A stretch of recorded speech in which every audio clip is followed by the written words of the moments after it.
Почитувана колешке, очигледно не сте ја дочитале одлуката на Уставниот суд. Цитирам: "Ноторен факт е дека вака пропишаното работно време се разликува и е подолго од пропишаното работно време за сите други работници во Република Македонија, кое е пропишано со закон и колективни договори и кое не може да биде подолго од 40 часа неделно, освен во точно определени случаи и за определено време кога може да има прековременна работа."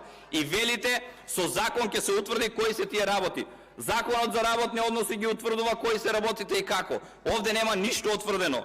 И дополнително понатаму вели: "Нема никакво влијание за нејзината несогласност со уставните одредби. Имено и самото нејзино постоење како што е уредена и кое доколку се операционализира со настапувањето на предвидените услови, сериозно ги повредува уставните права и е доволна причина да се оцени како противуставна."